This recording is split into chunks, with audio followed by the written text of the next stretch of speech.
it's your girl KV and Seline, and we are back with another episode of the Hood Health Report. Today, our topic is the vegan diet better? I was moved to make this, to talk about this because we see a lot of people talking about vegan diets and how they're vegans, and my husband is vegan, and I used to make fun of him when we first got together because I would call him like a very unhealthy vegan. He ate a lot of fried rice and French fries, and I'm like, you don't even eat a whole lot of vegetables to be, saying that these are the reasons that you're vegan. And I see that a lot. Like, people just automatically think vegans will be healthier, vegans will be skinnier, and it's just like, that's not always the case. You still have to follow, a plant-based diet. So today we're going to talk about that diet and how it affects you versus a pescatarian diet or omnivore, things of that nature. Who said that? Who said it? So jumping right into our first article of the day, study reveals vegetarians have a 50% higher risk of hip fractures. Here is what can be done. So while plant-based diets come with many benefits, research reveals that vegetarians and vegans do have a 50% higher likelihood of experiencing hip fracture compared to those who consume meat regularly. This analysis was from the data of over 400,000 individuals in the UK. So this study sorted out people into groups such as meat eaters, pescatarians, which are people that eat fish only, like fish and vegetables, vegetarians, and vegans. So vegans had more instances of hip fractures than meat eaters, and pescatarians trailed behind them, still having more fractures than meat eaters. Some of the hypothesized reasons include the lower BMI that vegetarians have. So if they, basically aren't eating enough to sustain them, then they aren't healthy enough to really prevent them from certain injuries. They also talk about lower protein and vitamin intake being a culprit. Some of the study limitations are variations in diet quality within and between diet groups, and also overall health risk profiles such as the age and living conditions. And another thing to note from this article is it was done in the UK. So their diet is a lot different than what we may eat in the US. So that's another thing to kind of keep in mind when you think about studies like this.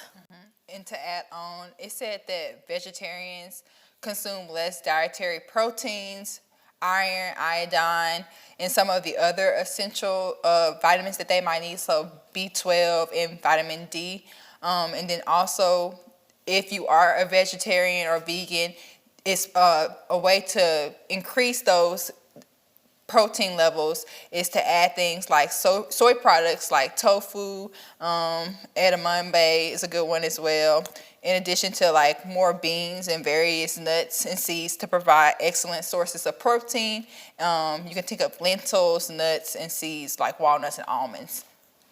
Yes, so as I mentioned opening this episode, it's very important that as vegans you still find different foods or vitamins to supplement what you're not getting, because meats and dairy and some other things, they do have some nutritional value when it comes to keeping us strong and healthy. And then side note, while I'm thinking about it, I know you mentioned your husband. I also tried to do vegan for a while. I wasn't very successful. I think that you have to set yourself up to be successful if you do want to be vegan. It's a lot of learning curves that you have to learn about. And then also, I think at the time, it just wasn't enough available options. Especially in Memphis. Like, I would be going to the grocery store. I couldn't find substitutes for like things that I just usually would use. So I didn't know what to use if I wasn't using eggs, or if I didn't have milk. I mean, of course you can use some plant-based milks and stuff like that, but sometimes the taste is different. You have to get used to like those types of things. So it's just like being very you have to be very disciplined. I feel like you have to really like take into account, it's not just cutting out meat. It's also like just learning what it is that you can use to supplement those vitamins and stuff like that.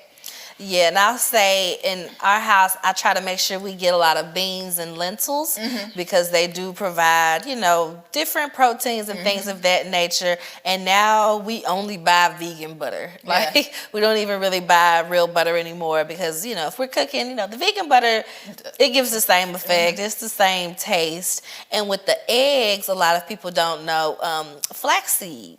So I make flax eggs. I have a big bag of flax, and you just 1 tablespoon of the flax seeds with 3 tablespoons of water and just beat it for a while.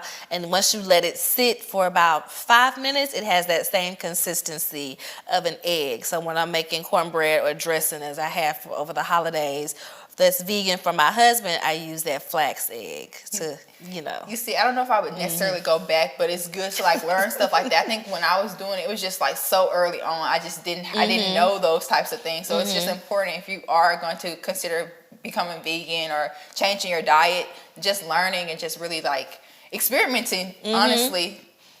Yeah, I've had to come up with different recipes and different ways to cook things. Like with my red beans and rice, I don't, I just make the big pot of red beans without all of the meats. And then once it's cooked, I'll separate out mine that I put my andouille in and things of that nature just to make sure that, I'm catering to that vegan diet. Gotcha.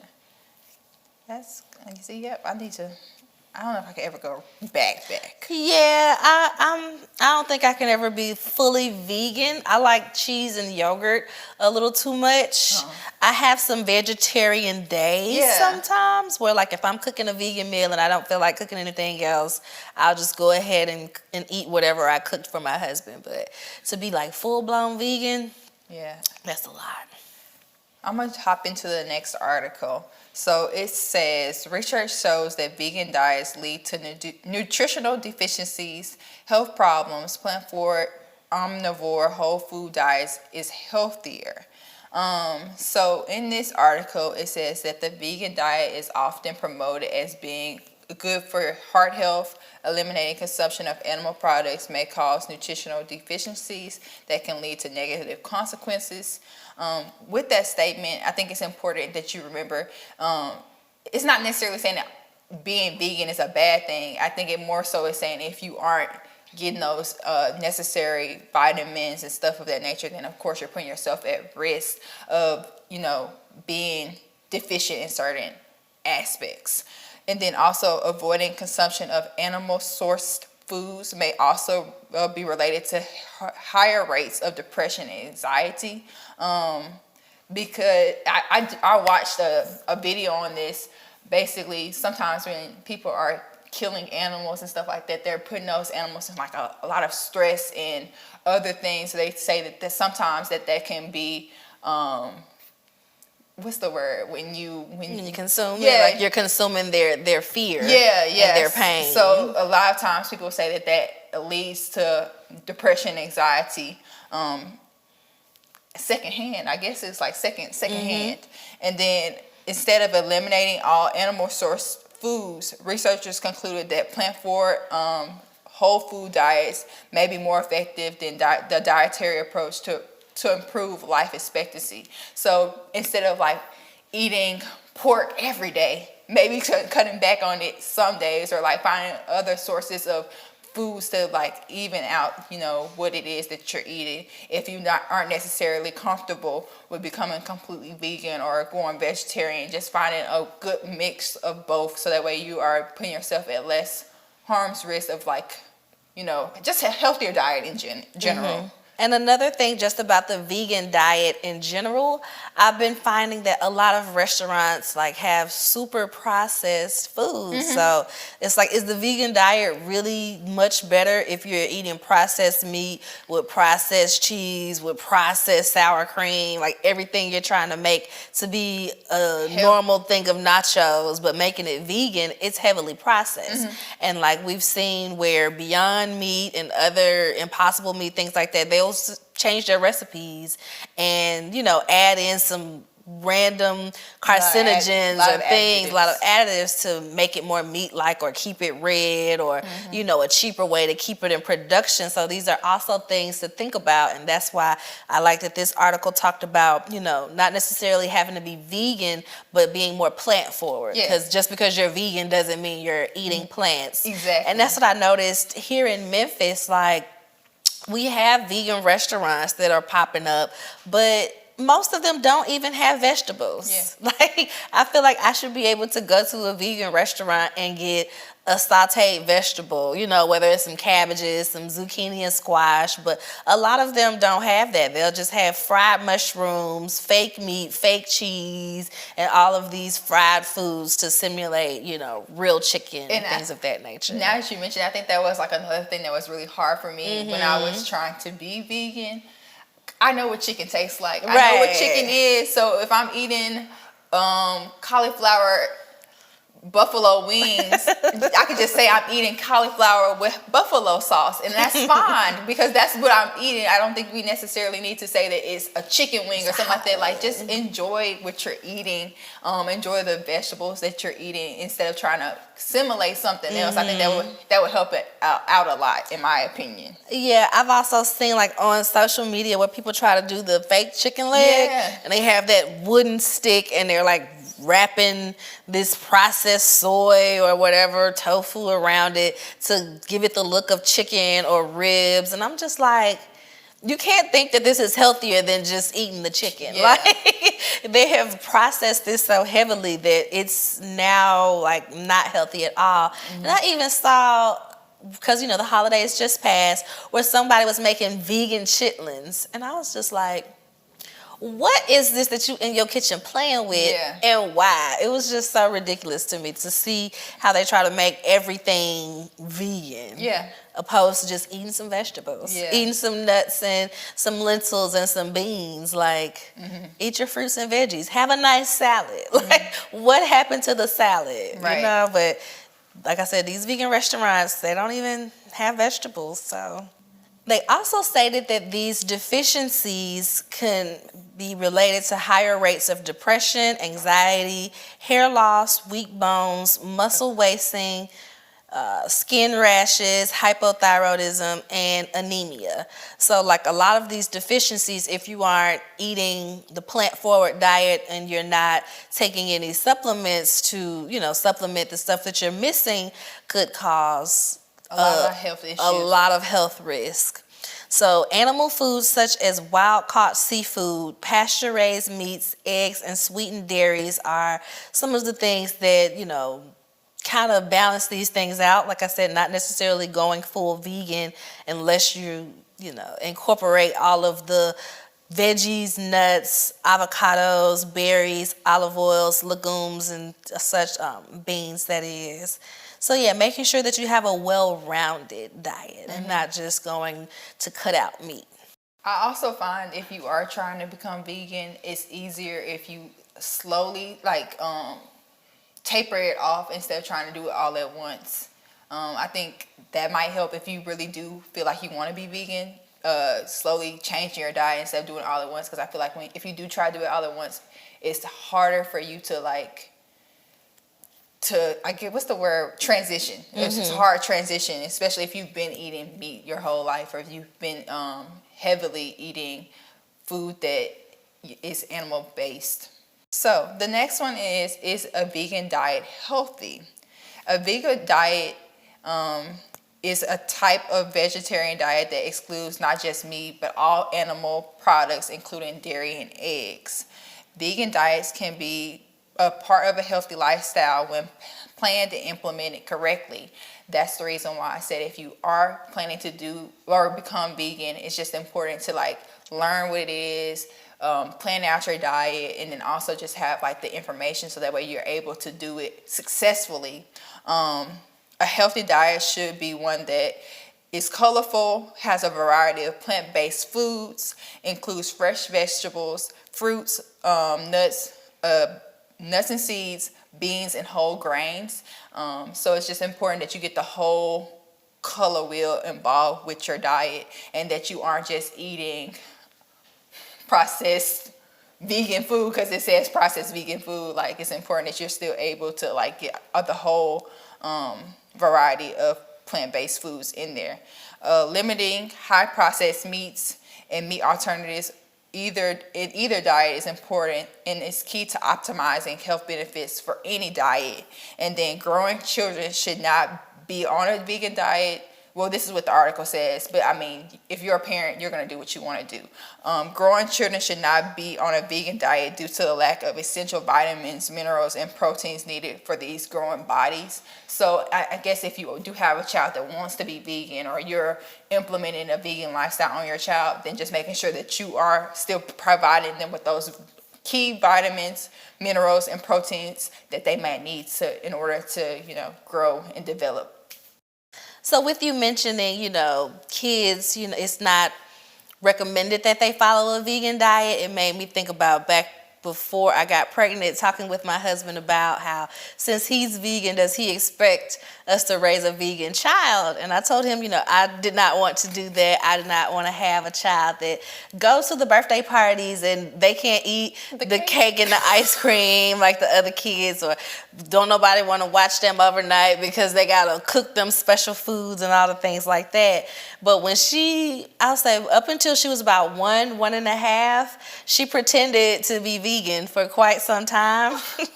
She would only eat what he was eating, and if I was eating something, she would look at him for approval on if she should eat it or not. And then one day she was at my parents' house and we caught her eating pork chops, and so it was just kind of like, wow, you were really pretending to be vegan for your daddy at 1 year old. So that made me think of that.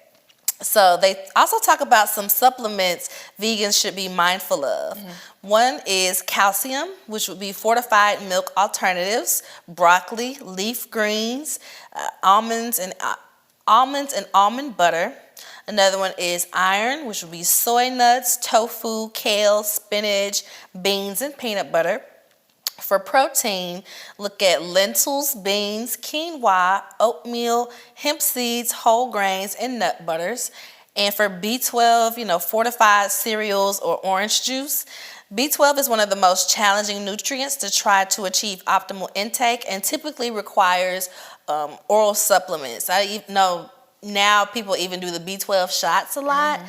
Just because, like they said, it's one of those challenging nutrients to intake. So just some things to think about if you're going vegan and you need to still get all of those nutrients and supplements out of the way. And then in the next article, I'm just going to hop right into that one. It just discussed a little bit more into the vegan diet. So it says about 3% of Americans actually follow a vegan diet. It goes into some of the health benefits and a couple of the risks. So if you are looking to go into becoming vegan, then here are some of the health benefits that you can look to achieve. Heart health and lower odds of having certain diseases. Less chance of becoming obese and getting heart disease, high cholesterol, and high blood pressure. Less likely to get diabetes and some kinds of cancer, especially cancers in the GI tract and breast, ovaries, and uterus for women. Some of the risks are that you are avoiding eating animal proteins that can shortchange you from a few nutrients such as protein, calcium, omega-3 fatty acids, zinc, vitamin B12, and vitamin D. But we went over a list of a couple of different food items that you can eat to help with that. So if you are developing, or you feel like you're developing a shortage in those, then just make sure that you're uptaking in those other foods to what's the word I'm looking for? Supplement? Yeah, to supplement. So the next article is just kind of drives home more of those benefits. So this is top 10 benefits of a vegan diet. Number 1, it may support weight loss. There was a U.S. study that compared vegan diets to other diets and cited that the nutritional quality of a balanced diet has the lowest total energy intake, a better fat profile, and the highest fiber intake that makes meals more filling. So if you're eating, like I said, the whole diet as far as plant-based and your veggies and things of that nature, you'll have more fiber and you'll be more full than if you're just eating a bag of chips for a snack and then you're still hungry and you're still eating. So that may support weight loss. Number 2 is may support heart health. Whole grains, legumes, which are beans, fruits, and veggies are associated with a lower risk of heart disease and stroke. Number 3 may lower blood pressure and cholesterol. There are notable reductions in the number of cardiac risk factors for a vegan diet.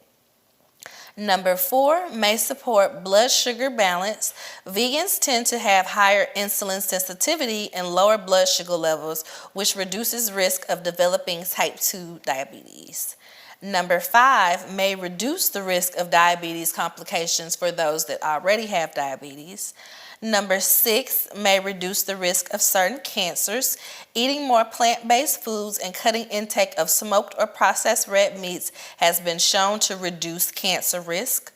Number 7 may be beneficial for gut health. Number 8 may be anti-inflammatory. Antioxidant-rich foods may reduce inflammatory fractions like seen in rheumatoid arthritis and osteoporosis. Number 9 may support healthy skin due to the intake of vitamins in the plant-based diets. And number 10 is high scoring for nutritional quality. And then also in that article, it said if you fail to plan your diet properly or you have genetic profile that may restrict you from absorption of certain key nutrients, that you should just increase what you are missing in those essential nutrients in order to supplement. And also, I just think it's important if you are starting a vegan diet or you are looking to change your diet, then to talk to like a nutritionist just to be on the safer side, just so you know exactly what it is that you might be genetically disproportionate in. That brings me to, I saw like a lot of the places, people have the New Year's resolutions. So a lot of the Medi Spas are doing, different informationals about how to lose weight. And one thing I saw was people doing like a blood workup to see what causes inflammation in their bodies, because everybody is different. So some people might have a pork sensitivity, or some people might be sensitive to beans and things like that would keep them to be bloated and not have a good effect on them. So just making sure that if you are able to do stuff like that, that you get that blood work up to show what would be best for your blood type and for your body, and just the individual person, and not just an overall here's the diet. And then lastly, our last article is how to maintain a balanced diet as a vegetarian or vegan. It just basically goes over some of the stuff we've already been speaking on, but I'm going to sum it up a little bit more. It says to avoid foods that are high in sodium, added sugars, and fats. Vegan and vegetarian products such as Fox or faux meats can be very processed and loaded with a lot of salt. So just making sure that you know that you still read the label and see if it has a whole bunch of sodium or a whole bunch of sugar, that might not be the best option for you. Do not eat too many carbohydrates, which a lot of people don't really realize. But if you are eating more of like a vegan diet, then of course you probably are going to be intaking more breads, grains, and stuff of that nature too. So just making sure that you don't load up on those, and you try to cut those out of meals. And then if you're vegan, calcium, it can be found in veggies such as cooked kale and collard greens. Those are good alternatives. That's it for me. Oh, and then also, if you are interested, they had a movie on Netflix called What the Health. You can check it out. It gives some good talking points about vegan and about plant-based diets if you are interested. I had watched a movie like when it first came out, but when you mentioned it in reference to this episode, I kind of went back to watch it a little bit more. And one of the things that was like the shocker was they talked about how we're in a diabetes epidemic, and a lot of Americans have diabetes, and the misconception of, diabetes being related to sugar. It's not that it's related to sugar, it's about the diet and everything that we eat, but it blocks from that sugar intake, and that's why people, think that diabetes is so related to sugar. But yes, definitely check out that documentary. It had a lot of good information. Make sure, you also do your own research when it comes to stuff, because it mentioned how, some websites that are government funded would say that, oh, eat this instead of this, but then you go to a certain website and it talks about how that's still a carcinogen and it's not good for you. So make sure if you are planning to switch up your diet or do something that you deem healthier, that you do that research to really find out if it is healthier, and if you're able to, get that blood work done to see what would be the best option for you specifically. So that concludes this episode of Hood Health Report. So this is a wrap for this episode. I hope y'all enjoyed it. You can follow us on Instagram, which is Hood Health Report, as well as Facebook and Twitter, Hood Health Pod. We also have a TikTok page now, Hood Health Report. Follow us there. Yeah. Don't forget to subscribe to the YouTube channel. All of the links will be in the descriptions and the bios for you to click on.